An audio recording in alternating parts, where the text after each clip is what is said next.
এই গল্পটা একটা গ্রামের, যেখানে পঞ্চায়েত এমন একটা সিদ্ধান্ত শুনিয়েছিল যা কারো জীবন নয়, বরং তার ইজ্জতকেই বাজি লাগিয়ে দিল। এটা সুষমার গল্প।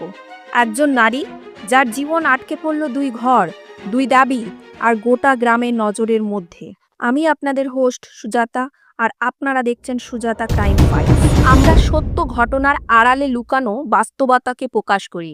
গ্রামে তখন হুল্লোড় পড়ে গিয়েছিল, মানুষ চিৎকার করছিল, আরে খোঁজো, মেয়েটাকে কেটে ফেলবো, যেখানেই থাকুক মেয়েটাকে চোখে রাখো, এই যে এখানেই আছে, কোথায় পালাচ্ছিস তুই, ধরে নিয়ে চলো একে।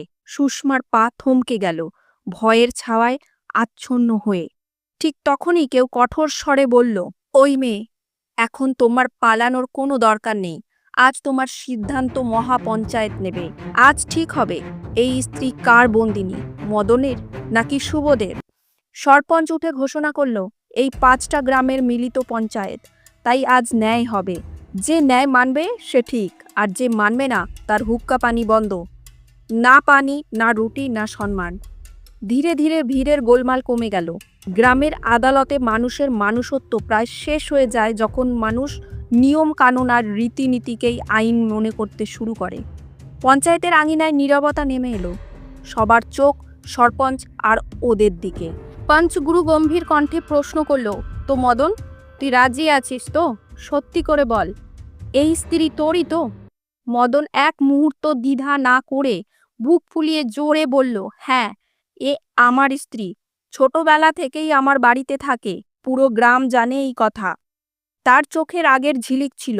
ভিড়ের দিকে তাকিয়ে সে আরো জোরে বলল, সরপঞ্চ সাহেব, এই স্ত্রী সুষমা আমার, আমার উপরে এর অধিকার আছে। ঠিক তখনই সুবোধ দাঁড়িয়ে উঠল। সে বলল, এ আমার স্ত্রী, আমি বিয়ে করেছি মণ্ডপে বসিয়ে, পুরো রীতি রেওয়াজ মেনে। আমি ওকে আমার বউ বানিয়েছি। ভিড়ের মধ্যে গুঞ্জন ছড়িয়ে পড়ল। পুরো পঞ্চায়েতের উঠোনটা যেন টান টান উত্তেজনা আর জটিলতায় ভরে উঠল। দুই দিকের দাবি শক্ত ছিল। সুবোধ তার পকেট থেকে একটা পুরনো খাম বের করে তার ভেতর থেকে কয়েকটা ছবি বার করল। সে বলল, সবাই দেখো। ছবিগুলোতে দেখা যাচ্ছিল মণ্ডপ সাজানো, পণ্ডিত মন্ত্র পড়ছেন, মালা পরানো হচ্ছে, আর সুষমা সুবোধের পাশে বসে আছে। গর্ব ভরে সুবোধ বলল, এটা কোনো মজা নয়, প্রমাণ একদম স্পষ্ট। আমি সমাজের সামনে রীতি রেওয়াজ মেনে ওকে আমার স্ত্রী হিসাবে গ্রহণ করেছি। ভিড়ের মধ্যে আবার কানাঘুষো শুরু হলো। ঠিক তখনই মদন দাঁড়িয়ে গেল। রাগ আর অধিকারের মিশ্র এক অভিব্যক্তি ফুটে উঠল মদনের মুখে। সে দৃঢ় কণ্ঠে বলল, সরপঞ্চ সাহেব, আমরা গরিব মানুষ, আমাদের কাছে ছবি তোলার লোক ডাকানোর মতো টাকা ছিল না, কিন্তু তাই বলে আমার বিয়ে মিথ্যে নয়। আমি নিজের হাতে ওর কপালে সিঁদুর পরিয়েছিলাম। ভিড়ের মধ্যে থেকে এক লোক তীর্যক স্বরে প্রশ্ন করল, যদি সবাই কারোর কপালে সিঁদুর দিয়ে বলে এই আমার বউ, তাহলে কি সেটা বিয়ে বলে গণ্য হবে? আরেকটা কণ্ঠ উঠল, ছবি প্রমাণ হতে পারে, কিন্তু ছবির আড়ালে জবরদস্তি, প্রতারণা বা চাপ লুকিয়ে থাকতে পারে নাকি? ভিড়ে কেউ ছিল সুবোধের পক্ষে, আবার কেউ ছিল মদনের পাশে। প্রতিটা যুক্তি একটা নতুন প্রশ্ন জন্ম দিচ্ছিল, কিন্তু আসল প্রশ্নটা তো বাতাসে ঝুলছিল। এই বিয়ে কি সত্যিই বৈধ ছিল, নাকি শুধু দেখানোর জন্য? ছবিগুলো কি আসলে প্রমাণ, নাকি একটা ফাঁদ? আর সবচেয়ে বড় আওয়াজটা, এই পঞ্চায়েতে সবাই কথা বলছিল, শুধু সুষমা বাদে। তার ইচ্ছেটা কি? তার আওয়াজ কোথায়? পঞ্চায়েতের মাঝখানে প্রথমবার সুষমা সাহস জোগাড় করে তার কথা বলল। তার চোখে জল ছিল, কিন্তু তার কণ্ঠে এমন যন্ত্রণা আর রাগ ছিল যে পুরো পরিবেশকে স্তব্ধ করে দিল। কাঁপতে কাঁপতে সে বলল, আমি কখনো এই সম্পর্ক স্বীকার করিনি, না হৃদয় থেকে, না সমাজের ভয়ে। আমাকে জোরপূর্বক ধরে নেওয়া হয়েছিল, আমার চুল কাটা হয়েছিল, আমাকে পেটানো হয়েছিল, আর আমার নিজের কাকা আমাকে 500 টাকা নিয়ে হস্তান্তর করেছিল। মদন হেসে ঠান্ডা স্বরে বলল, জোরপূর্বক?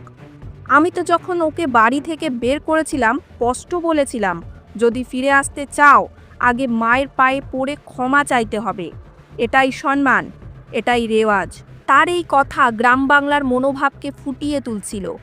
যেখানে মহিলাকে লুগাই বলে সম্বোধন করা হয়, আর তার মর্যাদা ঠিক করা হয় যেন সে কোনো সম্পত্তি, যেখানে এই বিশ্বাস গড়ে উঠেছে সে নারীর জীবন, তার দেহ, তার ইচ্ছা সব কিছু ওই লোকের যার বাড়িতে সে যায়। আর এই ভাবনাই সুষমার প্রতিটি অশ্রুকে বাধ্য করেছিল। তার লড়াই করার অধিকার ছিল, কিন্তু শুনবে কেউ ছিল না। গ্রামের নিয়ম কষ্ট ছিল, মেয়েটাকে যে ছেলে ধরে তার মালিক সেই। গ্রামের চৌপালে নীরবতা বিরাজ করছিল, সবার নজর পঞ্চের ওপর ছিল। পঞ্চ তার গম্ভীর কণ্ঠে বলল, সিদ্ধান্ত শোনো, সুষমাকে 15 দিন মদনের বাড়িতে থাকতে হবে, আর 15 দিন সুবোধের বাড়িতে। যে বাড়িতে থাকবে সেখানকার স্বামী হিসাবে কর্তব্য পালন করতে হবে। সুষমা সেখানেই দাঁড়িয়েছিল, তার চোখ শুকিয়ে গিয়েছিল, কিন্তু মনটা ভেতর থেকে কেঁদে উঠেছিল।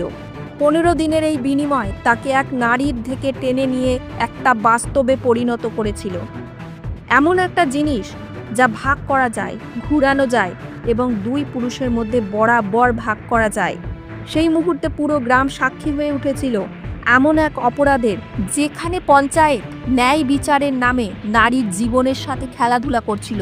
এই সিদ্ধান্ত শুধু সুষমার জন্য নয়, বরং প্রতিটি নারীর জন্য এক দারুণ থাপ্পড় ছিল, যাদের সমাজে কখনো মানুষ হিসাবে দেখেনি, শুধু তাদের মালিকের বউ হিসাবে দেখেছে। সুষমা দৃঢ় কণ্ঠে উঠিয়ে বলেছিল, আমি এটা মেনে নেব না, আমি কোনো পশু নই। তার জিভে আরও অনেক কথা ছিল, যা তার সাহস আর আত্মসম্মানের পরিচয় দেয়, যা আমি একদম মানি না। 15 দিন এখানে, 15 দিন ওখানে, আমি কি খেলনা? কিন্তু যখন আপনি শাসন শক্তি আর গ্রামের ভিড়ের সামনে একা থাকেন, তখন আপনার কণ্ঠস্বর প্রায় বোমার মতো বাজে। পঞ্চায়েতের নিয়ম চালু হয়ে গেছে। 15 দিন প্রতিদিন নতুন নতুন কষ্ট নিয়ে এসেছে। সুষমার জন্য প্রতিদিন একই নতুন যন্ত্রণা, একই নতুন অসহায়তা ছিল। তাকে বাড়িতে গৃহকর্মী হিসাবে দেখা হতো। বাসন, কাপড়, চিল্লাচিল্লি, থাপ্পড় সব কিছু স্বাভাবিক লাগতো, কিন্তু মানুষের সম্মান কোথায় হারিয়ে গিয়েছিল। রাগে ফেঁপে উঠে মদন বলল, এবার আমার পালা, আমার মনে যা আসবে তাই করব। সুষমার কণ্ঠে তখনও আওয়াজ ছিল, কিন্তু শোনার মতো কেউ ছিল না। শুধু একটিমাত্র ছোট্ট শিশু, যার নাম ছিল ঋষি। তার নিষ্পাপ চোখে সেদিনের প্রতিটি অন্যায়, প্রতিটি যন্ত্রণা যেন চিরস্থায়ী হয়ে লিখে গিয়েছিল। যন্ত্রণার, ভয়ের আর বোঝার এক অদ্ভুত ঝলক দেখা যাচ্ছিল ঋষির চোখে। ঋষি গ্রামের সেই সরল সাদা ছেলেটা, যাকে সবাই ভাবত একদম নির্দোষ। সেই ছেলেটাই আজ সুষমার অসহায়তার নীরব সাক্ষী হয়ে উঠেছিল। মা, এটা হতে দিও না, আমি কিছু করব। ছোট্ট ঋষির কাঁপা কাঁপা কণ্ঠে যেন প্রতিবাদের ফুলিঙ্গ জ্বলে উঠেছিল। এক শিশুর সাহস, যে কিছু না বলেও বড় বড় লোকের ঘুম কেড়ে নিয়েছিল। তার জাগ্রত চোখ আর অদম্য মনোবল এই গল্পটাকে একদম নতুন মোড়ে নিয়ে গেল। তাদের বাড়িতে নির্বাকতার আড়ালে ভয়ের কথা ফিসফিস করে বহন করছিল। কয়েকজন বলছিল, একে মেরে ফেলো। হৃদয় ধুকধুক করছিল, কিন্তু মুখগুলোতে ঠান্ডা চিন্তা করা এক হিসাব নিয়ত জ্বলছিল। যদি সুষমা চেঁচায়, হইচই করে, তাহলে অভিযোগ অন্য কাউকে চাপিয়ে দেওয়া হবে। কারো সন্দেহ হবে না, বরং সব নজর একজন নির্দোষের উপর আটকে পড়বে। মদনের মা অবিবেচকপূর্ণভাবে বলল, ওই বদমাইশকে মেরে দাও এবং অভিযোগ সুবোধের উপরে চাপিয়ে দাও। পুলিশ কি করবে যখন আমাদের ছেলেটা মরেই বেরোবে? এই কথা শুনে সবাই স্তম্ভিত হয়েছিল। কেমন করে মানুষ এতটা নিচে নামতে পারে, মানবতা ছেড়ে নির্মমতার পথে যেতে পারে, তা ভাবতেই কাটা লাগলো। কিন্তু গল্পটা হঠাৎ মোড় নিল যখন এক এনজিওর মহিলা এলেন, স্বপ্না নামের ম্যাডাম। তিনি ভিড়ের মাঝখানে দাঁড়িয়ে দৃঢ় কণ্ঠে বললেন, একটি নারী কোনো পশু নয়, তার নিজের চয়েস করার অধিকার আছে। তার এই কথাগুলো যেন মৌলিক আচরণটাকেই পরিবর্তন করে দিল। সেই শব্দগুলোই নতুন আগুন জ্বালিয়ে তুলল। স্বচ্ছ ও দৃঢ় কণ্ঠে সে বলল, আমরা এটা সহ্য করব না। আমাদের কোনো অধিকার নেই কারো জীবন এভাবে ছিনিয়ে নেওয়ার। স্বপ্না শুধু নাড়া তুলছিল না, তিনি অটল সংকল্প করলেন, সুষমাকে রক্ষা করতে হবে। তিনি বললেন, সুষমাকে আশ্রয় দেব এবং আইনি সাহায্য করব। আমি তোমাকে কোর্ট পর্যন্ত নিয়ে যাব। দৃঢ় কণ্ঠে বলা এই প্রতিশ্রুতি সুষমার জন্য এক নতুন আশা হয়ে ফুটে উঠল। রাতের সময় অন্ধকারের নীরবতায় স্বপ্না সুষমাকে সঙ্গে নিয়ে চলে গেলেন। সুষমাকে এমন এক জায়গায় লুকিয়ে রাখা হলো যেখানে কোনো মানুষের চোখ পৌঁছাতে পারবে না। ঋষি, সেই সরল নির্দোষ ছেলেটাও তাদের সঙ্গে ছিল। সে নীরবে সব বুঝে ফেলেছিল আর ঠিক সময়ে সব কিছু নিশ্চিত করেছিল। স্বপ্না নিচু স্বরে ফিসফিস করে বলল, এখানেই থাকো, আমি এখনই ফিরে আসছি, ভয় পেও না। মদন আর তার পরিবারের রাগ সেই রাতেও শান্ত হয়নি, কিন্তু তাদের ইচ্ছা এবার পূরণ হলো না, কারণ এবার তাদের সামনে শুধু গ্রামের শক্তিই ছিল না, আইন আর ন্যায়ের উপস্থিতিও ছিল। স্বপ্না তৎক্ষণাৎ ব্যবস্থা নিলেন এবং থানায় গিয়ে অভিযোগ দায়ের করলেন, হত্যার চেষ্টা, ধর্ষণ এবং চক্রান্তের মতো গুরুতর অভিযোগ। পুলিশ তদন্ত শুরু করলো। গ্রামের গোপন সাক্ষীরা একে একে সামনে এসে নিজেদের বয়ান দিতে শুরু করলো। আর ধীরে ধীরে সত্যের পর্দাগুলো খুলে যেতে লাগলো। মামলার শুনানির পর আদালত মদন আর তার মায়ের অপরাধ প্রমাণিত করে রায় দিল এবং তাদের সাজা ঘোষণা করা হলো। আজ তারা দুজনেই জেলের লোহার শিকের পিছনে দিন কাটাচ্ছে। ন্যায় বিচার পেতে দেরি হয়েছে ঠিকই, কিন্তু ন্যায় বিচার শেষ পর্যন্ত মিলেছে। ঋষি এখন সুবোধের সঙ্গে এক নিরাপদ ও সুন্দর জীবন কাটাচ্ছে, আর সুষমা শিখেছে নিজের পায়ে দাঁড়াতে। এনজিওর সাহায্যে সে নিজের জীবনকে পুনরায় নতুন করে শুরু করেছে। কিন্তু এই গল্পটা শুধু এক জয়ের গল্প নয়, এটা এক সতর্ক বার্তা। যখন সমাজে না ভেবে বিচার করেছিল, তখন মানবতা হেরে গিয়েছিল, কিন্তু যখন সাহস জন্মেছিল আর কেউ পাশে দাঁড়িয়েছিল, তখনই পরিবর্তনের সূচনা হয়েছিল। যদি আপনি কোনো অন্যায় দেখতে পান, তাহলে চুপ থাকবেন না, বলুন, অভিযোগ করুন আর পাশে দাঁড়ান। কারণ দায়িত্বশীল মানুষের কণ্ঠেই সমাজের আসল পরিবর্তন ঘটে। বন্ধুরা, এই গল্পটি যদি আপনাদের ভাবতে বাধ্য করে থাকে, তবে দয়া করে লাইক, শেয়ার এবং সাবস্ক্রাইব করতে ভুলবেন না। আপনার এক ক্লিকই অন্যায়ের বিরুদ্ধে এক নতুন আওয়াজ তুলতে পারে।